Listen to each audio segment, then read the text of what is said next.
اعوذ باللہ من الشیطان الرجیم بسم اللہ الرحمن الرحیم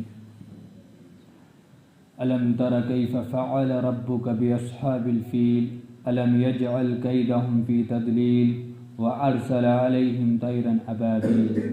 ترمیہم بحجارۃ من سجیل فجعلہم کعصف مأکول صدق اللہ العظیم۔ میرے عزیز ساتھیوں، دوستوں، بزرگوں، آج جس سورت کا درس ہونے جا رہا ہے وہ سورہ فیل ہے۔ فیل کے معنی ہوتے ہیں ہاتھی، یعنی اصحاب الفیل کے تعلق سے تذکرہ کیا گیا ہے اور اشارات دیے گئے ہیں قریش کو۔ یہ مکی سورت ہے، جیسا کہ پہلے بات آ چکی ہے۔ جو صورتیں اللہ کے رسول صلی اللہ علیہ وسلم کی ہجرت سے پہلے نازل ہوئی ہیں وہ مکی صورتیں کہلاتی ہیں، اور جو ہجرت کے بعد نازل ہوئی ہیں وہ مدنی صورتیں کہلاتی ہیں۔ جیسا کہ ہم لوگوں نے سورت کو خوب سنا ہے، خوب پڑھا ہے، سبھی کو یاد رہتی ہے، سورت نمازوں میں اکثر پڑھی جاتی ہے۔ الم تر کیف فعل ربک باصحاب الفیل الم یجعل کیدہم فی تضلیل وارسل علیہم طیرا ابابیل ترمیہم بحجارۃ من سجیل فجعلہم کعصف مأکول۔ اللہ تعالیٰ فرماتا ہے، کیا تم نے نہیں دیکھا کہ ہم نے ہاتھی والوں کے ساتھ کیا کیا؟ الم یجعل کیدہم فی تضلیل، ان کی کوششیں، ان کے حربوں کو ہم نے ناکام کر دیا۔ وارسل علیہم طیرا ابابیل، اور ہم نے ان کی جانب پرندوں کو بھیجا۔ ترمیہم بحجارۃ من سجیل، وہ پتھروں کو اپنی چونچ سے پھینکتے تھے۔ فجعلہم کعصف مأکول، اور اس کا اثر یہ ہوا کہ وہ ایک کھائے ہوئے، جو کھایا ہوا چارہ ہوتا ہے اس کی طرح ہم نے ان کا حال کر دیا۔ معاملہ یہ ہے کہ اللہ کے رسول صلی اللہ علیہ وسلم کی بعثت سے پہلے اور آپ صلی اللہ علیہ وسلم کی جس سال ولادت ہوئی ہے، جس سال آپ صلی اللہ علیہ وسلم پیدا ہوئے ہیں، اس سال کا یہ واقعہ ہے۔ مسئلہ یہ تھا کہ ابرہہ نام کا ایک صنعاء شہر کا، ایک یمن کے علاقے کا ایک بادشاہ تھا، اسی کے آس پاس وہ وہاں کا بادشاہ بنا تھا۔ تو اس نے اس موقع پر صنعاء شہر میں، صنعاء کے علاقے میں ایک گرجا گھر بنایا، اور وہاں پر اس نے سوچا کہ کلکیس نام کا وہ گرجا گھر تھا، اس نے چاہا کہ جس طریقے سے عرب میں مکے کی ایک حیثیت ہے، وہاں پر ایک کعبہ ہے، اللہ کا گھر ہے بیت اللہ کے نام سے، اس نے چاہا کہ اسی طریقے کا ایک مرکزیت کی حیثیت یہاں پر بھی ہو جائے، تو اس نے چاہا کہ ایک گرجا گھر بنایا جائے، لوگ یہاں پر آئیں، عبادت کریں، تاکہ وہ چاہ رہا تھا کہ مکے کے مقابلے میں مرکزیت یہاں آ جائے۔ اور جب یہ بات قریش کو معلوم ہوئی اور عرب کے لوگوں کو معلوم ہوئی جو معتقد تھے مکے کے اور خاص کر کعبۃ اللہ کے، بیت اللہ کے معتقد تھے کہ یہ اللہ کا گھر ہے، جب ان کو یہ بات معلوم ہوئی کہ بیت اللہ کے مقابلے میں ایک اور گرجا گھر اور ایک عبادت گاہ بنائی گئی ہے، کیونکہ ہم جانتے ہیں کہ جب رسول اللہ صلی اللہ علیہ وسلم کی بعثت نہیں ہوئی تھی، نبی نہیں بنائے گئے تھے، اس سے پہلے بھی کعبۃ اللہ کی حیثیت تھی۔ قریش کے لوگ کافر ضرور تھے، مشرک ضرور تھے، لیکن ان کے اندر بھی بیت اللہ کی حیثیت تھی۔ وجہ اس کی یہ تھی کہ وہ لوگ سب اسماعیل کی اولاد تھے، ابراہیم علیہ السلام کی اولاد تھے، اور جو آبائی دین کو وہ اس کی حفاظت تو نہیں کر پائے، لیکن ان کے عقیدے بنے ہوئے تھے، ان کا احترام ان کے اندر باقی تھا۔ بعض ہوتا ہے خاندانوں میں بڑے بڑے علماء گزر جاتے ہیں اور بڑے بڑے بزرگان دین گزر جاتے ہیں، ان کی عظمت اور ان کی عقیدت تو باقی رہتی ہے، لیکن ان کے بتائے ہوئے صحیح راستے کو چھوڑ دیتے ہیں۔ اسی طریقے کی بات وہاں پر تھی کہ کعبۃ اللہ اور جو مکے کے اطراف میں جو لوگ بسے ہوئے تھے وہ ابراہیم اور اسماعیل کی اولاد تھے، اور ان کا عقیدہ بھی تھا، اور ان کے اندر ان کی تعظیم بھی بیٹھی ہوئی تھی کہ ابراہیم اور اسماعیل ایک بڑے ہمارے خاندان میں بڑے لوگ گزرے ہیں، نبی تھے، اللہ کے نمائندے تھے، یہ ساری باتیں ان کے اندر تھیں، لیکن تعظیم ساری تھی، لیکن جو ان کا بتایا ہوا راستہ تھا وہ دھیرے دھیرے اس بتائے ہوئے راستے سے ہٹ گئے، اور یہاں تک کہ وہ بدعت اور خرافات اور دیگر چیزوں سے ان کے اندر داخل ہوئے، یہاں تک کہ ان کے اندر شرک اور کفر بھی آ گیا۔ یہ ساری چیزیں ان کے اندر موجود ہو گئیں۔ لیکن جیسا کہ میں نے کہا، ابراہیم علیہ السلام، اسماعیل علیہ السلام اور زمزم اور بیت اللہ کی ان کے اندر عظمت باقی تھی، اس کی عظمت تھی۔ وہ جانتے تھے کہ اللہ کا گھر ہے، وہ جانتے تھے کہ جس نے ہمیں پیدا فرمایا اس کا گھر ہے۔ ان کے اندر شرک و کفر تھا، وہ بہت سارے بتوں کی عبادت کرتے تھے۔ پانی کا الگ بت ہے بنایا ہوا تھا، بارش کا الگ رب تھا ان کا، اور دیگر الگ الگ دیوی دیوتا ان کے اندر بیٹھے ہوئے تھے، اور خود کعبۃ اللہ کے اندر اس 360 بتوں کو رکھے ہوئے تھے۔ لیکن وہ اس راستے سے ہٹ گئے تھے، لیکن ان کے اندر بیت اللہ کی عظمت بھی باقی تھی۔ اور جب ان کو یہ بات معلوم ہوئی کہ بیت اللہ کے مقابلے میں کسی بادشاہ نے ایک اور گھر بنا لیا ہے اللہ عبادت کے نام پر، جو کہ بیت اللہ کے مقابلے میں بنا لیا ہے، تاکہ جو حج کے موقع پر ایک بڑی تعداد بیت اللہ میں جمع ہوتی تھی، مکے میں جمع ہوتی تھی، اس کے مقابلے میں ابرہہ نے چاہا تھا کہ یہاں پر بھی لوگ جمع ہونے لگے۔ صنع یمن کا علاقہ ہے، شہر ہے، اس علاقے میں اس کی حکومت تھی، وہ چاہتا تھا کہ یہاں پر بھی لوگ حج کرنے آنے لگے اور لوگ جمع ہونے لگے۔ تو اس موقع پر یہ بات بڑی شاد گزری، تو ایک کوئی معتقد تھا بیت اللہ کا، وہ آیا صنع شہر میں، اور ابرہہ نے جو گرجا گھر اور عبادت گاہ بنائی تھی وہاں پر آیا، اس نے پیخانہ کر کے چلا گیا، ٹوائلٹ کر چلا گیا۔ جب ابرہہ کو یہ بات معلوم ہوئی تو اس کو بڑا غصہ آیا، اس نے اس بات کا ارادہ کر لیا اس موقع پر کہ اب کچھ ہو نہ ہو لیکن ہم بیت اللہ کو، کعبۃ اللہ کو ہم مٹا کر رکھ دیں گے، ختم کر دیں گے۔ اور اس ارادے سے وہ نکل گیا، اور وہ ایک بڑے لشکر کو لے کر نکلا اور کعبۃ اللہ اور مکے کے قریب پہنچ گیا۔ اسی دوران جو مکے کا جو دور ہے، جیسا کہ میں نے بتایا جس سال یہ واقعہ ہوا ہے 570 عیسوی میں یہ واقعہ ہوا ہے، جس کو اصحاب الفیل کا واقعہ یعنی فیل والا سال بھی کہا جاتا ہے۔ تو اس دن اسی سال میں اللہ کے رسول صلی اللہ علیہ وسلم کی بعثت ہوتی ہے۔ تو اس موقع پر جو کعبۃ اللہ اور بیت اللہ کے جو یعنی سردار تھے، یعنی بیت اللہ کی ان کے اوپر ذمہ داری تھی، وہ آپ صلی اللہ علیہ وسلم کے دادا عبد المطلب کے اوپر ذمہ داری تھی، تو ان کا بھی بڑا ایک اثر تھا مکے میں۔ تو اب عبد المطلب کے کچھ اونٹوں کو اس ابرہہ کے لشکر نے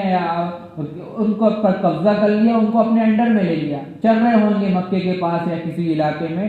تو جب یہ بات عبد المطلب کو معلوم ہوئی، اور یہ بات لوگوں کو بھی، قریش والے کو بھی معلوم تھی کہ ابرہہ آ گیا اور بیت اللہ کو تباہ کرنے آ گیا، یہ سب کے ذہنوں میں بات تھی۔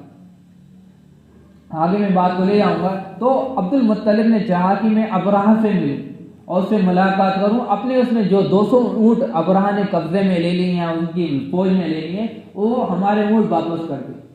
جب ابرہہ کو معلوم ہوا کہ قریش کے سردار عبد المطلب ہمارے پاس آ رہے ہیں، وہ یہ سوچ رہا تھا کہ ہم نے کعبۃ اللہ پر حملے کی پلاننگ کی اور ہم لشکر لے کر جا رہے ہیں، تو عبد المطلب ہم سے ملنے آ رہے ہیں، تو ہمیں لگ رہا ہے کہ یہ کعبۃ اللہ کے تعلق سے بات کرنے آ رہے ہیں کہ کسی طریقے سے ہم رک جائیں، یعنی ان کے نمائندے بن کر آ رہے ہیں۔ جب کوئی ایمبیسڈر یا کوئی نمائندہ ایک دوسرے کے ملک میں آتا ہے،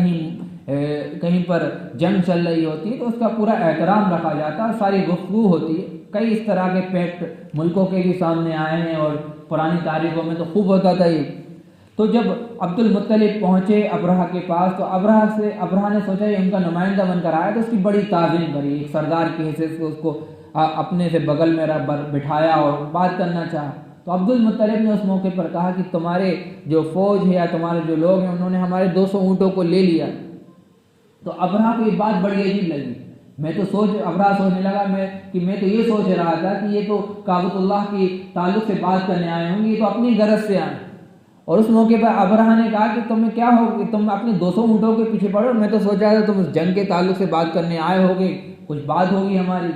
تو ابرہہ نے پھر وہ اس کے اندر حقارت آئی اور بات نہیں کری۔ اس موقع پر عبد المطلب نے کہا کہ میں 200 اونٹوں کا مالک ہوں، تو میں اس کی ذمہ داری ہے، میں اس کی فکر کروں گا، اور جو کعبۃ اللہ ہے اس کا مالک اللہ ہے، وہ رب ہے، تو اس کی ذمہ داری اس کے اوپر ہے، میں تو اپنے 200 اونٹ کی ذمہ داری ہے، اس وجہ سے میں آیا ہوں۔ پھر معاملہ ختم ہوتا ہے، عبد المطلب آ جاتے ہیں اور ابرہہ کا لشکر وہاں صنع سے بڑھتا ہے، اور جب وہ مکے کے قریب آتا ہے تو قریش کے جو لوگ ہوتے ہیں، مکہ کے جو لوگ ہوتے ہیں، وہ وہ ان کی یہ بات ہوتی ہے کہ یہ اللہ کا گھر ہے، اس کی حفاظت تو اللہ تعالیٰ کریں گے۔ وہ لوگ علاقہ چھوڑ کر چلے جاتے ہیں۔ عبد المطلب بھی اس موقع پر 100 اونٹوں کو قربانی کی نیت سے باندھ جاتے ہیں کہ ہم اس کو قربان کریں گے اللہ کے لیے۔ ان کا عقیدہ یہ ہوتا ہے کہ جو قربانی کے اونٹوں کو ضائع کرتا ہے تو اللہ کا عذاب آ جاتا ہے، تو وہ لوگ بھی پہاڑ کی طرف چھپ کر چلے جاتے ہیں۔ تو ابرہہ کا لشکر آتا ہے، مکے میں پہنچ ہی نہیں پاتا کہ اللہ تعالیٰ وہاں پر اللہ تعالیٰ فرما رہا ہے کہ الم تر کیف فعل ربک باصحاب الفیل، تو کیا تم نے نہیں دیکھا کہ ہم نے تو تمہارے رب نے ہاتھی والوں کے ساتھ کیا معاملہ فرمایا؟ بڑے بڑے ہاتھی اور بڑا لشکر لے کر آئے تھے۔ الم یجل قیدہم فی تضلیل، جو انہوں نے ارادہ کیا تھا کعبۃ اللہ کو مٹانے کا، اس کو ختم کرنے کا، ہم نے ان کی تدبیروں کو اور ان کی جو سازشیں تھیں، ان کی پلاننگ تھی، اس کو ہم نے ختم کر دیا۔ وَأَرْسَلَ عَلَيْهِمْ طَيْرًا أَبَابِيلَ، اور ہم نے ایسے پرندے ابابیل نام کے پرندے بھیجے، ترمیہم بحجارۃ من سجیل، اور وہ ایک چھوٹے چھوٹے پتھر ان کی طرف مارتے تھے، ایک پتھر مارتے تھے وہ لوگ ہلاک ہو جاتے تھے۔ فَجَعَلَهُمْ كَعَصْفٍ مَّأْكُولٍ، ہم نے ان کو ایسا کر دیا جیسا کہ